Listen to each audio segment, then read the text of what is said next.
है determine the domain the range of the relation R defined by. एक relation R मुझे बनाना है जिसके एलिमेंट लेने हैं मुझे x, x, 5। इस तरह के हमारे एलिमेंट हैं where x belong to 0, 1, 2, 3, 4, 5। ये बेटा मेरे पास रिलेशन है R जिसके एलिमेंट x और x 5 टाइप के हैं। इसका डोमेन रेंज पूछा है जहां x बिलोंग कर रहा है 0, 1, 2, 3, 4, 5। हाँ बेटा इस R के एलिमेंट क्या क्या होंगे? x और x 5 टाइप के हैं ना इसके एलिमेंट, जहां x कहां से बिलोंग कर रहा है? इस साइड से। तो मैंने x का मान 0 रखा। एलिमेंट क्या होगा जब 0 रखूंगा? सेकेंड एलिमेंट क्या होगा? 2, 7, 3, 8, 4, 9। This is the relation R। मैंने बना दिया। क्वेश्चन कब से डोमेन रेंज, तो बताओ डोमेन क्या होंगे बेटा? डोमेन 0, 1, 2, 3, 4, 5। रेंज बेटा 5, 6, 7, 8, 9 and 10। This is answer. जल्दी करिए क्वेश्चन नंबर 6। को डोमेन नहीं पूछा बेटा आपसे, आप कमेंट नहीं आप बता कर पाने का, क्योंकि यहाँ पे सेट भी नहीं है। चलिए बात करते हैं क्वेश्चन नंबर 7 की। 7 क्वेश्चन पूछा है राइट द रिलेशन R जिसके एलिमेंट है x, x³ टाइप के so that x is a prime number less than 10 in roster form. जी बेटा से रोस्टर फॉर्म में लिखना है। ये सेट बिल्डर फॉर्म में दिया हुआ है आपको और हमें लिखना है किसमें? रोस्टर फॉर्म में। ठीक बात। ये प्राइम नंबर कितने होते हैं? 1 से लेकर 100 तक की काउंटिंग में 25 नंबर ऐसे हैं जो प्राइम नंबर होते हैं। 1 is not prime not complete. 1 को छोड़ दो। 1 को छोड़ने के बाद जितने भी आगे के नंबर जो अपने आप से डिविजिबल होते हैं केवल वो प्राइम नंबर है। जो अपने आप से मतलब किसी और से भी डिविजिबल होते हैं वो होते हैं कंपोजिट नंबर। तो 1 को छोड़कर के जितने भी नंबर बचते हैं 100 में से 1 को छोड़कर जितने भी टोटल 25 नंबर ऐसे जो प्राइम नंबर है। तो मुझे यहाँ पर एलिमेंट लेने हैं x और x³ टाइप के where x is a prime number less than 10। सबसे छोटा प्राइम नंबर क्या होता है? 2। कितना 2 लूंगा यहाँ पे? जी बेटा 2 लेने के बाद यहाँ पे क्या आएगा? 2³ यानी 8। 3 लो, 3³ 5 लो बेटा, यस 7 लो, 7³ बस। और तो एलिमेंट क्यों नहीं कुछ भी। तो रिलेशन आ हमारे पास क्या बन गया? 2, 8, 3, 27, 5, 125, 7, 3, 4, 3। जिसका रिकॉर्ड आंसर क्वेश्चन यही पूछा है कि रिलेशन फाइंड कीजिए जिसके एलिमेंट x और x³ टाइप के हो। जल्दी करिए रिलेशन आ गया हमारे पास। बात करते हैं क्वेश्चन नंबर 9 की, जो कि सॉरी क्वेश्चन नंबर 8। एक सेट आपको दे रखा है जिसके एलिमेंट है x, y, z की टाइप के। एक बी सेट है जिसके एलिमेंट है बेटा 1, 2 टाइप के। आपसे पूछा है find the number of the relation from A to B. A से बी में कितने रिलेशन होंगे क्वेश्चन नहीं पूछा है। जल्दी बताइए फॉर्मूला बताया था मैंने आपको। नंबर ऑफ ए कितने हैं एलिमेंट, नंबर ऑफ बी कितने हैं। आपसे पूछा है number of relation from A to B. जी बेटा कितने रिलेशन बनेंगे क्या पता था फॉर्मूला? 2 की पावर mn 2 की पावर 3 2 2 की पावर कितना होगा बेटा? 6। कितना आएगा? 64।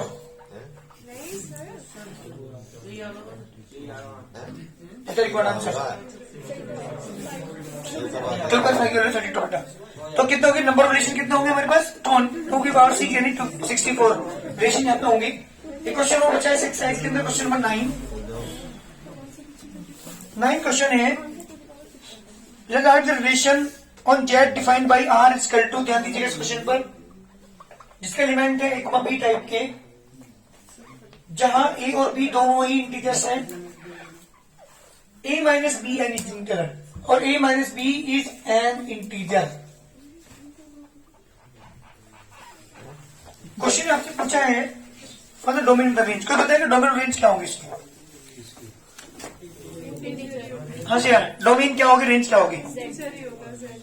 हाँ मेरी बात सुनो, एक मिनट ध्यान देना। जो शुरू में वो भी जेड है, जो बाद में वो भी जेड है, और इस प्रकार है कि दोनों का जो डिफरेंस हो वो क्या हो, वो भी इंटीजर हो। तो आप कोई भी नंबर यहाँ पे ले सकते हैं, आप 2,3 ले सकते हैं इसमें एलिमेंट, क्योंकि दोनों का डिफरेंस कितना होगा, -1। -1 इज आल्सो ए इंटीजर। तो कहने का मतलब है यहाँ पे आप कोई भी एलिमेंट यहाँ पे आप रख सकते हैं। तो डोमेन भी क्या हुआ, सेट ऑफ इंटीजर, और कोडोमेन भी क्या हुआ, रेंज भी क्या हुआ, सॉरी वो भी सेट ऑफ, क्योंकि कोडोमेन होता है बाद वाला एलिमेंट। तो आप शुरू में कुछ रख सकते हैं, बाद में जो वैल्यू आएगी वो भी कुछ भी रख सकते हैं, क्योंकि यहाँ पे कोई शर्त नहीं है, क्योंकि दोनों का डिफरेंस इंटीजर आना चाहिए।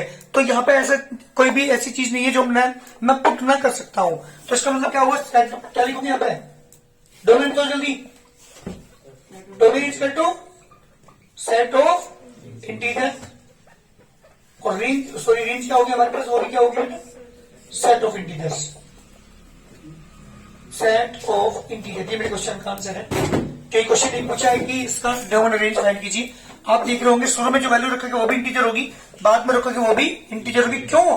क्योंकि इस रिलेशन के अंदर वो एलिमेंट है जिनका डिफरेंस क्या आता हो, इंटीजर आता हो। आप कुछ भी रख लो, डिफरेंस क्या आएगा, इंटीजर ही आएगा। तो सेट ऑफ इंटीजर, डोमेन भी और रेंज भी क्या है, सेट ऑफ इंटीजर। जल्दी करिए आंसर। हमारी second exercise complete, third exercise start करता हूँ अभी। रिलेशन में कंप्लीट कर चुका। रिलेशन के अंदर आपने डोमेन, कोडोमेन, रेंज के बारे में पढ़ा है। फंक्शन की बात कर रहा हूं। मुझे फंक्शन किसे कहते हैं सबसे पहले ये जानना जरूरी है। Every relation is not a function but all functions are relation. कौन से रिलेशन फंक्शन कहलाएंगे? वो फंक्शन, सॉरी वो रिलेशन जो जिसके एवरी एलिमेंट, जो सेट का प्रत्येक एलिमेंट है वो क्या रखता हो, कोडोमेन के अंदर यूनिक इमेज रखता हो। ये वाली कंडीशन नहीं होनी चाहिए कि ये इससे भी जुड़ा हो और ये इससे भी जुड़ा हो, इसकी दो इमेज हो, ये वाली कंडीशन होनी चाहिए। क्या रखता हो, every element of the domain, इसका प्रत्येक एलिमेंट एक ही इमेज रखता हो, यूनिक इमेज रखता हो, और हर एक एलिमेंट इसके अंदर कोई भी एलिमेंट खाली ना हो। दो तरीके हैं, दो शर्त हैं। नंबर 1, इसमें एलिमेंट कोई भी खाली ना हो और प्रत्येक एलिमेंट की यूनिक इमेज हो। ऐसा रिलेशन क्या कहलाता है, फंक्शन कहलाता है। तो डेफिनेशन के अकॉर्डिंग रिलेशन एफ, कोई भी फंक्शन है हमारे पास एफ, जो ए से कहां पर है, बी पर है, ए टू बी, इस set to B function, suppose कोई सेट ए है, ये सेट बी है, तो ये जो फंक्शन है ये ए से बी पर है, का कैसे है, if every element of the set A, इसका प्रत्येक element has one and only one image in the set B, एक और केवल एक इमेज रखता हो, एक से ज्यादा इमेज ना हो किसी भी एलिमेंट की, तो ऐसा रिलेशन क्या कहलाता है बेटा, फंक्शन कहलाता है। ठीक है ना। बहुत प्रकार के फंक्शन आप पढ़ोगे जिन्हें मैं थोड़ा सा आपको बता रहा हूं। नंबर 1 बात करता हूं, ये तो डेफिनेशन बताई मैंने आपको फंक्शन की। इसके बाद नंबर 1 है आइडेंटिटी फंक्शन। केवल यहां ध्यान रखेंगे, आइडेंटिटी फंक्शन जो होता है fx is equal to x. कोई भी फंक्शन जब fx दिया हो तो आइडेंटिटी फंक्शन कहलाता है। इससे ग्राफ अगर हम ड्रॉ करें, एक छोटी सी चीजें बता रहा हूं आपको, यहाँ पे x, यहाँ पे x जब लोगे तो इससे ग्राफ आप ड्रॉ करोगे।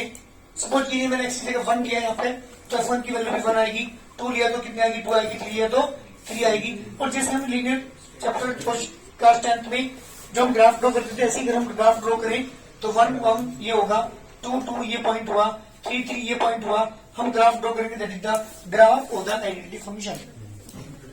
तो कोई भी जब fx इक्वल टू एक्स दिया हो तो वो क्या होता है, आइडेंटिटी फंक्शन होता है। ग्राफ मैंने आपको बता दिया। नंबर 2 बात करता हूं कांस्टेंट फंक्शन। कांस्टेंट फंक्शन किसे कहते हैं? For example fx equal to k या 5 या 10 या 9, इसके लिए कुछ भी नंबर हो, वेरिएबल ना हो इसके साथ, वो फंक्शन कहलाता है constant function. Number 3 polynomial function.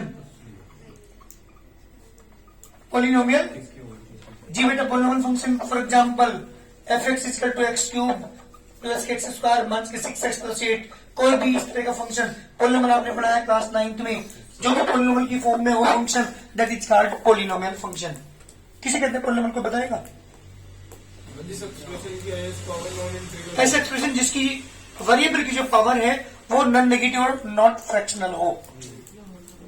ना डिग्री उसकी नेगेटिव हो, ना उसकी जो डिग्री है वो fraction, non negative integer, non negative integer हो, 2.31 में इंटीजर हो पावर और वो भी नॉन नेगेटिव, है ना, ऐसा एक्सप्रेशन क्या कहलाता है? पॉलिनोमियल कहलाता है। नंबर 4 है बेटा आपके पास रेशनल फंक्शन। रेशनल फंक्शन किसे कहते हैं बेटा? जिसके न्यूमरेटर और डिनोमिनेटर दोनों में ही पॉलिनोमियल हो। For example x/x² + 3, that is the, ये आइडेंटिटी फंक्शन भी है ऊपर वाला, और हम इसे क्या कहेंगे? इसे पॉलिनोमियल भी कह सकते हैं। तो पॉलिनोमियल और डिनोमिनेटर में क्या है बेटा? पॉलिनोमियल। यहाँ पर 2 आ जाए फॉर एग्जाम्पल। अब ये ऊपर आइडेंटिटी फंक्शन नहीं रहा, 2x हो गया, that is the polynomial function, this is polynomial function. तो जिसके न्यूमरेटर डिनोमिनेटर दोनों में पॉलिनोमियल उसे क्या कहते हैं? Rational function. नंबर 5 बात कर रहा हूं मॉडुलस फंक्शन की। बात नहीं, ध्यान दो। मॉडुलस फंक्शन क्या होता है?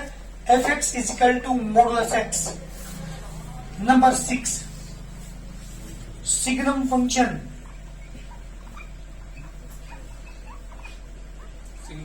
सिग्नम फंक्शन क्या होता है? f(x) = positive x and the negative x if x is greater than equal to 0, if x is less than 0। Sorry, ये तो ये होता है, मैं बताऊं आपको, ये होता है मॉडुलस फंक्शन की वैल्यू। पॉजिटिव x में negative x if x is greater than equal to 0 and if x is less than 0। बात करें तो सिग्नम फंक्शन की वैल्यू होती है 3, 1, 0, -1 if x is greater than 0, if x equal to 0, if x is less than 0। Number 7 greatest integer function. Greatest integer function, मैं बस वाले ध्यान देंगे। तुम्हारे एग्जाम में पिछले सालों में जो पेपर में दिखा है वहां पर सिग्नम फंक्शन का ग्राफ ड्रॉ करने के लिए जाता है, यदि ग्रेटेस्ट इंटीजर फंक्शन का ग्राफ ड्रॉ करने के लिए आ जाता है। Draw the graph of the signum function या ग्रेटेस्ट इंटीजर फंक्शन। आपके सब पूछ लेते हैं। तो f(x) = ग्रेटेस्ट इंटीजर फंक्शन होता है, बताइए। जब भी ऐसे ब्रैकेट के अंदर x लिखा हो तो समझ लीजिएगा वो ग्रेटेस्ट इंटीजर फंक्शन है। इसका मतलब बता दो क्या है? अगर इसके अंदर सपोज को 2.1 लिखा है तो इसकी वैल्यू 2 होती है। इसके अंदर ब्रैकेट के अंदर 2.9 लिखा है तो भी इसकी वैल्यू 2 होती है। पता है, क्योंकि इसका नाम है ग्रेटेस्ट इंटीजर, क्योंकि इसे लिखते हूँ 0 + 0.9, तो ग्रेटेस्ट इंटीजर कौन है? यहाँ पे 2 है तो इसकी वैल्यू 2। 3.5 की वैल्यू 3, 3.9 की वैल्यू 3, 3.8 की वैल्यू 3, 3.81456 की वैल्यू 3।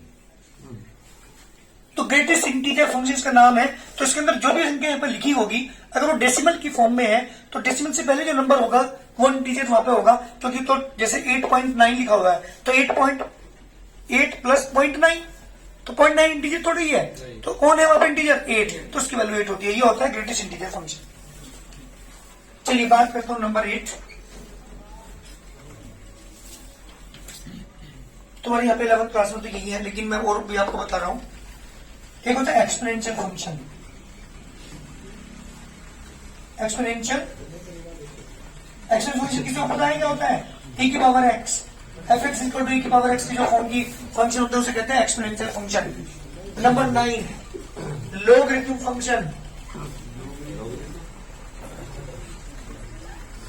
लॉगरिथम फंक्शन क्या होते हैं? जी बेटा, f(x) = log x की फॉर्म के जितने भी फंक्शन होंगे वो कहलाते हैं logarithm function. Number 10 trigonometric function. Trigonometric function f(x) = जैसे sin x, cos x, tan x, sec x, cosec x, ये जितने भी हैं ये कहलाते हैं ट्रिग्नोमेट्रिक फंक्शन। मेरा मकसद क्या था आप बताने के पहले मेरी बात सुनिएगा। क्लास 12 में एक चैप्टर आप पढ़ेंगे कंटिन्यूटी। उस चैप्टर के अंदर इन सारे फंक्शन का यूज है, सारे फंक्शन का यूज है। कंटिन्यूटी मैंने आपको थोड़ी समझाने की कोशिश की थी। एक चैप्टर मेरा आता है limit and derivative class 11th में। वहां पे कोई फंक्शन आपको दिया होता था, वहां पे उसे प्रूव करना होता था, उसकी लिमिट की वैल्यू निकालनी होती थी वहां पे। तो मैंने एक चीज बताई थी, left hand limit and the right hand limit और फंक्शन के पॉइंट पर वैल्यू अगर वो सेम आ रही है तो फंक्शन कंटिन्यूअस है, वरना तो उन वहां पे जब मैं चैप्टर स्टार्ट करूंगा वो वाला कंटिन्यूटी, तो वहां पे इन सारे फंक्शन का यूज होगा। वहां पे सपोज कीजिए आपको दे दिया ये कांस्टेंट फंक्शन, तो आप लिखेंगे we know this is the constant function and every constant function is continuous also. वहां पे मैं थ्योरम प्रूव करके दिखाऊंगा every identity function is continuous, every constant function is continuous, every polynomial function is also continuous, decimal function is continuous, वो range पे बात कर depend करता है, वो है नहीं है। Modulus function is continuous, signum function ये कंटिन्यूअस नहीं होता, आपको बता दूं। जब से ग्राफ आप ड्रॉ करेंगे, आपके बुक के अंदर ग्राफ दिया हुआ, आप देख लीजिएगा, जो ग्राफ सीधा जा रहा हो, कहीं भी ब्रेक ना हो, वो कंटिन्यूअस कहलाता है, और कहीं भी ग्राफ किसी का ब्रेक हो जाए तो डिसकंटिन्यूअस फंक्शन कहलाता है। तो जब आप सिग्नम फंक्शन का ग्राफ ड्रॉ करेंगे तो ये ब्रेक करेगा पक्का 100%। मैं आपको बुक के अंदर दिखाना उसके ग्राफ को, देखिएगा। ये आपके सारे ग्राफ इसमें दे रखे हैं, यहाँ पे बने बनाए, आप बना सकते हैं। जैसे मैंने अभी आपको आइडेंटिटी फंक्शन का ग्राफ आपने ड्रॉ किया था, मैंने अभी बताया था, उस तरह से हम ड्रॉ कर सकते हैं। पहले यहाँ पे ड्रॉ कर रखा है आइडेंटिटी फंक्शन। आइडेंटिटी फंक्शन का आप ग्राफ देखेंगे, सीधी लाइन जा रही है, कहीं भी ब्रेक नहीं है, so this is the continuous. तो हमेशा ध्यान रखिएगा, identity function continuous function. Number 2 constant function. Constant function graph ऐसे जा रहा है, आप एफ एक्स इक्वल टू 5 ले लीजिए, क्या ले लिया आपने, एफ एक्स इक्वल टू 5, इसके पैरेलल होगी लाइन, एक्सेस की पैरेलल होगी, एक्सेस के पैरेलल लाइन सीधी खींचिए, तो ये भी कहीं ब्रेक नहीं होने की। तो इसका मतलब प्रूव हुआ कि every constant function is continuous. बात करते हो पॉलिनोमियल की, अगर पावर 3 है तो एक्सिस को 3 बार काटेगी, पावर 2 वाली पॉलिनोमियल है तो एक्सिस को 2 बार काटेगी, बट कर्व के फॉर्म में जाएगी वो कंटिन्यूअस ही, वो कहीं भी ब्रेक नहीं होगी। तो आप देखिएगा आइडेंटिटी फंक्शन का ग्राफ कहीं ब्रेक नहीं हो रहा, कांस्टेंट फंक्शन का ग्राफ कहीं ब्रेक नहीं हो रहा। पॉलिनोमियल फंक्शन का ग्राफ देख लीजिए, यू टाइप का है, क्योंकि इसने जो पॉलिनोमियल लिया है वो 2 डिग्री का लिया है, तो 2 डिग्री का जब इसने ग्राफ ड्रॉ किया तो सीधे एक्स एक्सिस पर इसने क्या किया, टच करके जा रहा है ये। इसके बाद बात करता हूं किसकी, रेशनल फंक्शन की। रेशनल फंक्शन ने ग्राफ लिया, रेशनल फंक्शन का ग्राफ इसने लिया, ये इस तरह से 2 ग्राफ आए, ये भी कंटिन्यूअस है, भी कहीं ब्रेक नहीं कर रहे। मॉडुलस फंक्शन का ग्राफ ब्रेक नहीं कर रहा, कहीं भी आप देख लीजिएगा, this is also continuous, continuous continuous continuous continuous continuous. बात करते हो सिग्नम फंक्शन की, नंबर 6 सिग्नम फंक्शन का ग्राफ। यहाँ पे देखो, आप देख रहे होंगे, यहाँ पे मंथ्स 1 पर ये सीधा जा रहा है, 1 पे भी सीधा जा रहा है, तो 1 पे भी ब्रेक कर रहा है, मंथ्स 1 पे भी ब्रेक कर रहा है, so this is not continuous. बात करता हूं next greatest integer function. Greatest integer function आप देख रहे होंगे, हल्की सी लाइन लगा के यहाँ पे ब्रेक हो गया, फिर यहाँ से स्टार्ट होकर यहाँ ब्रेक हुआ, फिर यहाँ से स्टार्ट होकर यहाँ ब्रेक हुआ, फिर यहाँ से स्टार्ट होकर यहाँ ब्रेक हुआ। कहने का मतलब है कि जो हमारे क्या होते हैं ग्रेटेस्ट इंटीजर फंक्शन होते हैं वो कंटिन्यूअस नहीं होते। तो यहाँ पे 2 फंक्शन के बारे में आपने पढ़ा, signum function, greatest integer function, both are not continuous. आपको exponential function is also continuous, trigonometric function is also continuous, logarithmic function is also continuous. और जो 2 फंक्शन आपने हमें दिखाई देखे होंगे 6 और 7, ये कंटिन्यूअस नहीं होते। तो वहां थ्योरम का यूज है। मैंने सारे फंक्शन के बारे में आपको बता दिया, ये सारे फंक्शन हैं, ये रिलेशन तो है ही और ये फंक्शन भी है, क्लियर है ना। तो इनकी मैंने ग्राफ के बारे में अगर आप देखना चाहो तो अपनी बुक में इसके ग्राफ को दे सकते हो। मैं इन दोनों ग्राफ बनाने सिखा दूंगा आपको अभी, signum function, greatest integer function के। मैं एक्साइट करता हूँ, पहले स्टार्ट क्या है फंक्शन के अंदर, मैं ये चीज बता रहा हूं अभी, कर जल्दी।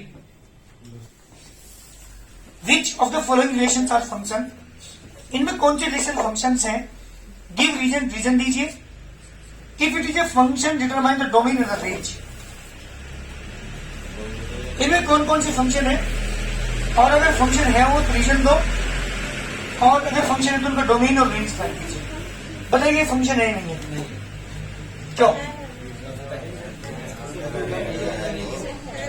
अभी ये होता है, जब भी इस फॉर्म में दिया होगा कोई भी रिलेशन, तो हर पेज में फर्स्ट एलिमेंट देख लीजिए, अगर वो सेम आ रहा है कहीं भी तो फंक्शन नहीं है।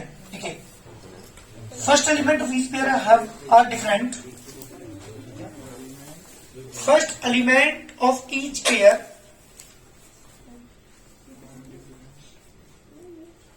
फर्स्ट एलिमेंट क्या लिखेंगे बेटा इसका आंसर में, इसका आंसर लिखेंगे first element of each pair different, so this relation is a function. जी बेटा, ये तो मैंने प्रूव करके रीजन भी आपको दे दिया कि फंक्शन है। इसके बाद आपसे पूछे डोमेन ऑफ आर, इसका डोमेन बताइए, इसकी रेंज बताइए। बोलिए डोमेन क्या होगा? 2, 5, 8, 11, 14 and 17। This is the domain. Range की बात करो, ओनली वन। जल्दी करिए आंसर। सेकंड पार्ट को जल्दी मुझे बताओ, ये फंक्शन है या नहीं है। सेकंड पार्ट है बेटा आपके पास, इसका एलिमेंट है आर इसका टू दिया हुआ है 2,1, 4,2, 6,3, 8,4, 10,5, 12,6, 14,7। ये रिलेशन है, बताना है ये फंक्शन है या नहीं है। बताइए जल्दी।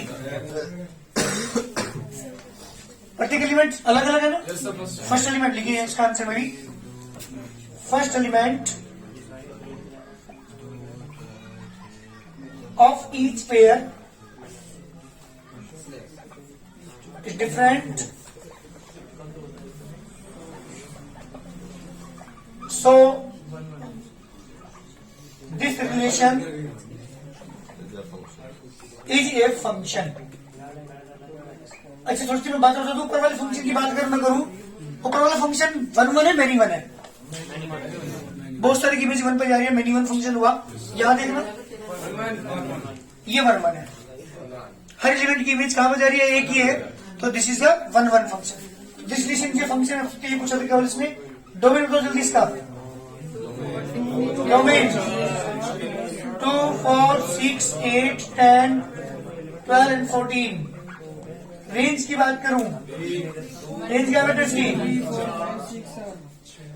5, 6 एंड 7। तीसरी पढ़ाना तो जल्दी करिए। एक थर्ड पार्ट है, उसे और बताओ जल्दी मुझे। थर्ड पार्ट है आपके पास R इक्वल टू 1, 3, 1, 5, 2, 5। जल्दी बताओ इसके बारे में क्या कहोगे? क्या लिखो यहाँ पे? फर्स्ट एलिमेंट, इसका आंसर लिख दीजिए। फर्स्ट एलिमेंट 2 पेयर, 2 पेयर का क्या बेटा? और सेम है बेटा। So this is not a function.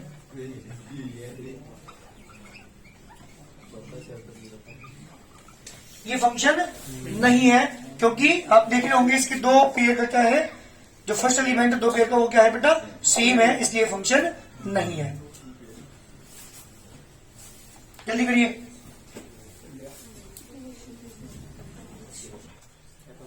Domain है सेट ऑफ रियल नंबर्स, क्योंकि मैं जो भी वैल्यू पुट कर रहा हूँ यहाँ पे मेरे पास कोई ऐसी कंडीशन नहीं है कि मैं कोई भी वैल्यू पुट ना कर सकूं, तो जो डोमेन हुआ वो सेट ऑफ रियल नंबर है। अभी मैंने थोड़ी देर पहले बताया था, क्योंकि फंक्शन ऐसे दिया है आपको x²/(x-3), तो आप यहाँ पे 3 पुट नहीं कर सकते, क्योंकि 3 पुट करते ही ये इनफाइनाइट नंबर बन जाएगा। ये फंक्शन डिफाइन नहीं होने का 3 पे, तो इसका मतलब इसका डोमेन होगा set of real number, but किसको छोड़कर? 3 को। लेकिन यहाँ पे मेरे कोई पास ऐसी शर्त नहीं है कि मैं कोई भी वैल्यू पुट ना कर सकूं, मैं तो सब वैल्यू पुट कर सकता हूँ। सो डोमेन हुआ सेट ऑफ रियल नंबर। मैं बात करता हूँ किसकी? रेंज की। रेंज के लिए ध्यान से सुनिएगा थोड़ी सी देर। आपको पता है मॉडुलस x की value greater than equal to 0 होती है। अपने क्लास 6, 7, 8 के पढ़ा है, मॉडुलस की वैल्यू हमेशा पॉजिटिव होती है, नेगेटिव कभी भी नहीं होती। क्यों होती है उसका रीजन मैं आपको बता रहा हूं, और समझिएगा। आज के बाद हमेशा ध्यान रखिएगा मॉडुलस की वैल्यू पॉजिटिव क्यों होती है, ये रीजन आपने पढ़ा था। अगर मैं इसके अंदर आपने पढ़ा -9 रख दूं तो इसकी वैल्यू पॉजिटिव 9 होती है, 8 रख दूं तो पॉजिटिव 8 होती है, 7 रख दूं तो नेगेटिव 7 तो पॉजिटिव 7 होती है, पॉजिटिव 7 रखूं तो पॉजिटिव 7 होती है। लेकिन क्यों होती है पॉजिटिव, वो आप समझा रहा हूं। मॉडुलस फंक्शन ध्यान दीजिएगा, हमेशा ध्यान रखिएगा। डेफिनेशन है मॉडुलस फंक्शन की, इसकी वैल्यू पॉजिटिव x होती है और नेगेटिव x होती है। पॉजिटिव x कब होती है? जब इसके अंदर की value greater than equal to 0 हो। नेगेटिव x कब होती है? जब इसके अंदर जो मैंने वैल्यू पुट किया वो लेस देन 0 हो। मैं आपको निकाल के दिखा उसकी वैल्यू पॉजिटिव क्यों है। देखिए, मैंने सपोज कीजिए -3 रखा, -2, -1, 0, 1, 2, 3, 4। मैंने कुछ नेगेटिव एलिमेंट यहाँ पे रखे, कुछ पॉजिटिव एलिमेंट रखे। x की वैल्यू क्या ली मैंने यहाँ पे? -3। -3 जीरो से छोटी है, जीरो से बड़ी है? जीरो से लेस है। तो जब जीरो से लेस यहाँ रखूंगा तो इसकी वैल्यू नीचे वाली लूंगा ऊपर वाली? नीचे वाली। तो माइनस की 3 कितना आ गया? माइनस माइनस की 3 इक्वल टू पॉजिटिव 3। क्या ली मैंने एक्स की वैल्यू? -2 यहाँ रखूंगा तो ऊपर वाले फंक्शन लूंगा, नीचे वाला लूंगा, नीचे वाला लूंगा। तो माइनस क्या रखा है एक्स की जगह? -2, तो इसकी वैल्यू कितनी आती? +2। यहां से पॉजिटिव आती है। जब -1 मैंने रखा तो -1 कितना आ गया बेटा? +1। 0 रखा तो 0, ऊपर वाला लोग फंक्शन, क्योंकि मैं 0 रख रहा हूं। जब मैंने 1 रखा 1 इज ग्रेटर देन 0, तो यहाँ पे 1 2 3 4, इसलिए हमेशा जो greatest integer function, sorry moderate function होता है, उसकी वैल्यू क्या होती है? पॉजिटिव होती है। इसलिए मैंने ये तो आपको डेफिनेशन के बारे में आपको बताया क्यों होती है पॉजिटिव वैल्यूज। क्लियर हो गया? अरे सही बात है, यहाँ तक क्यों होती है पॉजिटिव? चलिए, तो मैंने ये लाइन लिखी है मॉडरेट की जो है 100% ग्रेटर देन इक्वल टू 0 होती है। ये सही है गलत है? सही है, क्योंकि मैंने अभी भी आपको वेरीफाई करके दिया। चलिए, multiply by -1 on both sides, multiply by -1 on both side. जब दोनों और -1 से मल्टीप्लाई करेंगे जी बेटा, हमेशा ध्यान रखिएगा जी, ये वाला साइन बदल जाता है अगर हम दोनों तरफ नेगेटिव साइन से मल्टीप्लाई करते हैं। सो रीजन बताए क्यों होता है ऐसा? देखिए बता रहा हूं, ध्यान दीजिएगा। 8 इज ग्रेटर देन 2, 8 किससे ग्रेटर है? अगर दोनों तरफ नेगेटिव साइन की मल्टीप्लाई कर दूं, -8 -2 कौन ग्रेटर है? तो हमेशा ध्यान रखिएगा, अगर हम दोनों तरफ के साइन चेंज कर रहे हैं तो ग्रेटर देन का निशान लेस देन हो जाता है, लेस देन का निशान ग्रेटर देन हो जाता है। तो यहाँ पे क्या हुआ? जल्दी बताओ, यहाँ पे क्या हुआ?